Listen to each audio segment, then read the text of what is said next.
Today I'm really excited, guys. My guest started playing guitar at the young age of 14 years old. He's an award-winning American roots and blues musician, described as the best unknown guitarist in America. And he's also a lover of my favorite thing in the world, great barbecue.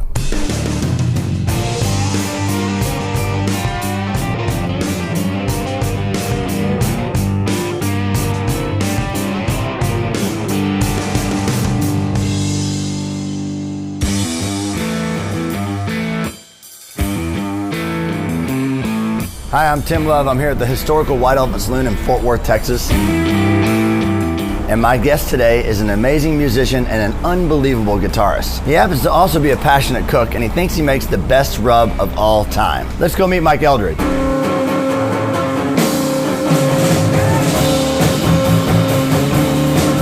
Mike, it's good to have you on the show. My first question is, where does Eldred come from? It's really kind of a unique name. But it's the hardest. I mean, it's not like love. It's easy to spell. Yeah. I get Eldred, I get everything. But you're still here and still making amazing music. The latest record is called Baptist Town. It was all about this tour that I did down through the South, way down in Mississippi, and I wanted to see. So it wasn't in Canada, Baptist Town? No. No. This also leads us into food, right? Right. What do they like to cook in the South? When I go down there, it's a whole different ballgame.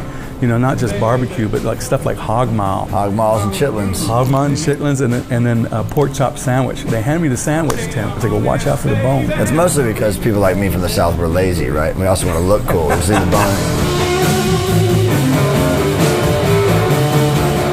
Word on the street is that you have this rub that you think is like the most amazing rub on the planet. It's pretty good. And there's a little bit of plagiarism here, I have to say. The rub's called Love Rub. I mean, wait a second. That's what it is. You didn't like your name, so you used my name. I'm just saying, if I called it Eldred Rub, it'd be really bad. I originally started making beef jerky when I was touring with the band, and the drummer was sitting in the back seat and he was eating the beef jerky, and he was just like, you should be selling this. Some of the spice that I used for the beef jerky was this rub that I came up with, and everybody loved it, so we call it Love Rub. You realize I do cook for a living. Yeah, I do. So I have a few rubs myself. So I thought we might have a small competition in the kitchen today and see what your rub's really made out of after we hear your music, though, because I don't want you to feel bad, but if you play your music, get your little confidence going. Yeah. I heard you play drums. Oh, well, I played drums in high school, yeah.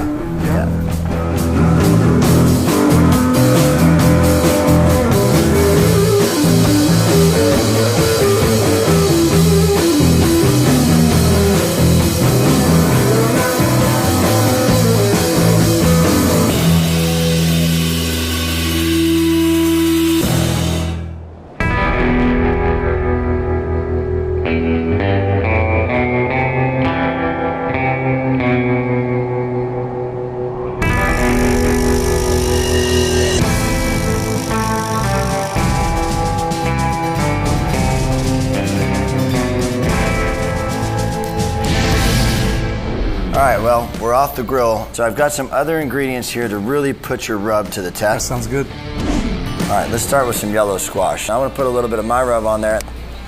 Very good. Really good. Yeah, it's got some salt to it. Honestly, I think mine's a little heavy for such a thin piece of squash. Yours almost gives the squash a nice butteriness, maybe from that sugar and the paprika that's in there. A nice thin piece of squash like that, I think your rub's the best. I'm okay saying the Love Rub's good because, you know, he plagiarized my name. We're fine. Disclaimer here, I love popcorn, so it doesn't really matter what I put on it. It's probably gonna taste good. Love Rub here. Wow. It almost tastes like caramel corn. Mm-hmm. You know, when you get popcorn in a movie theater or something like that, you get that saltiness on it. That's what I really like about yours on that. Two completely different flavors here, but I think both of them are equally good. I've never done it with chocolate. I'm gonna go with mine first. Oh my God, it's so good! Are you intimidated? It's okay. Oh, now you're talking. Are you feeling that? Going what? That's just good. Little piece of heaven right there. I like we have no comments on that one. We'll move on, yeah. If it's good on ice cream, it's good on any meat. And we're gonna use a fork with the ice cream, right? No, we don't have spoons in Texas. It costs too much. Whoa, that's really good. That is good. Damn it. That reminds me of like when you get salted caramel or something. That's good. I thought I was gonna come in here and literally teach you a lesson. Now I'm in a little bit of a purgatory. Well, I think it's all gonna come down to the real deal, and that's the meat. Yeah, I think you're right.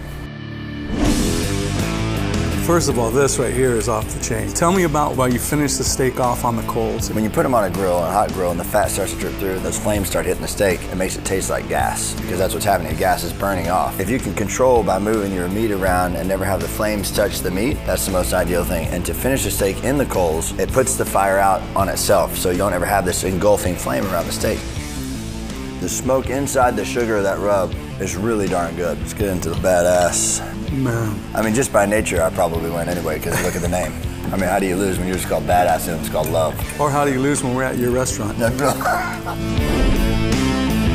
But we're here for one reason, and that's to decide whose rub is better. And I think there's some varying things here. But if I say one way and I don't say the other way, then it gets me in trouble. But you're the guest, I'm trying to be nice to the guest. If you come over and say another thing, I go to the people and tell them, tell this, and they come to our website and buy one thing, don't buy the other, then we all don't benefit and everybody's upset. So therefore, we're gonna do one thing. Right, it's gotta be a tie.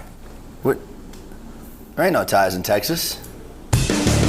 So if you want to find out who really won, do it yourself. Go to the links below, buy the rubs, cook the food, and comment and let us know who wins. Hit the like button, subscribe, and look out for our new videos coming out. Love y'all. Thanks, Tim, for having me. Yeah, Appreciate it, man. It's awesome. So great.